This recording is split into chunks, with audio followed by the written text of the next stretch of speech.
επιλογή του surfcasting, οι επιλογές σε εξοπλισμό είναι πάρα πολλές.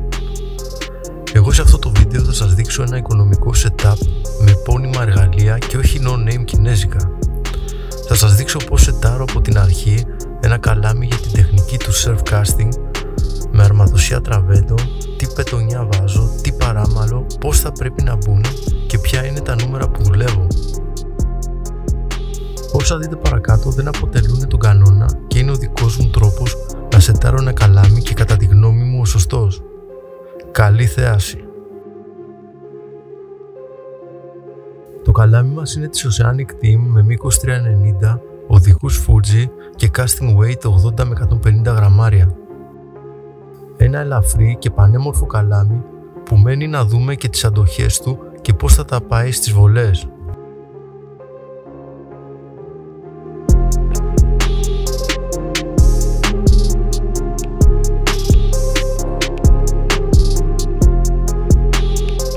Για μηχανισμό έχω επιλέξει έναν 8000 της Ιαπωνικής Okuma με χωρητικότητα πετονιάς 250 μέτρα νούμερο 050.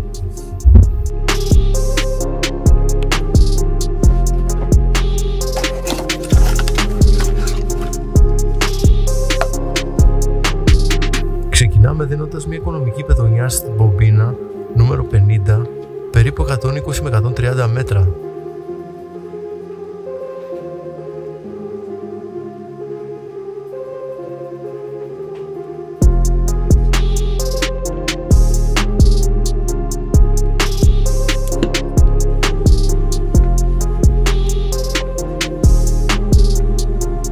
Τοποθετούμε το μηχανισμό στο καλάμι και με προστασία ένα γάντι συν μια πετσέτα κρατάμε σφιχτά την πετονιά και μαζεύουμε.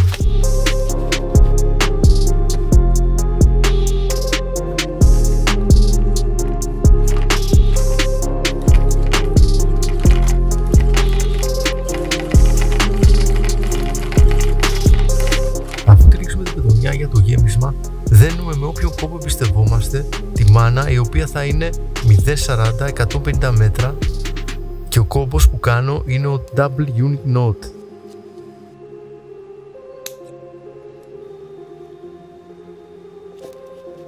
Μαζεύουμε ξανά με το μηχανισμό μας κρατώντας σφιχτά την πετονιά για να βάλουμε και τα υπόλοιπα 150 μέτρα.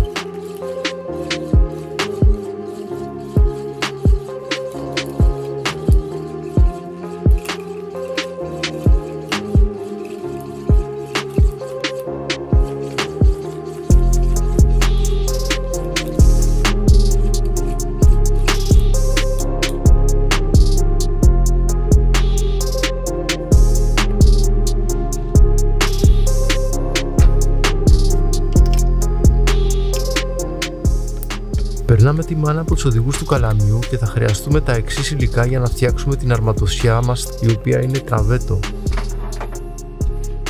Τριπλό στριχτάρι, παραμάνα, αόρατη πετονιά νο 30, αγκίστρι νο 1 ή 2, βαρύδι κατά προτίμηση με φτερά για να μην έχουμε σκαλώματα.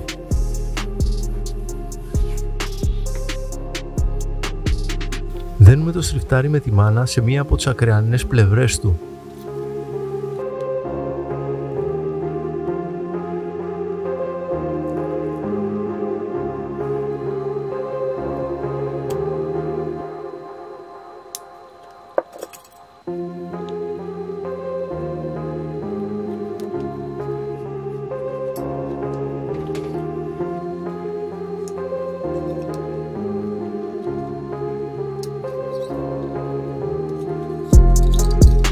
Το παράμαλό μας θα δεθεί στο μεσαίο κρίκο του στριφταριού με μήκος περίπου 80 εκατοστά με 1 μέτρο.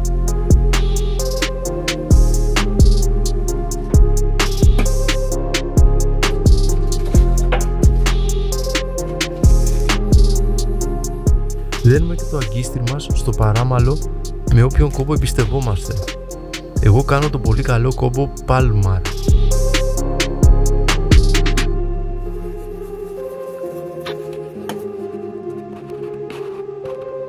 Τέλος, στην άλλη άκρη βάζουμε την παραμάνα έτσι ώστε να μπορούμε να αλλάζουμε με το βαρύδι που θέλουμε.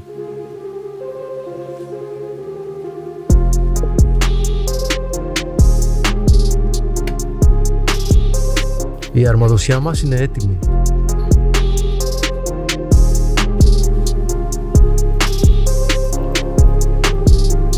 Τυλίγουμε το παράμαλο σε πελό, βγάζουμε το βαρύδι από επάνω και το καλάμι μας είναι έτοιμο.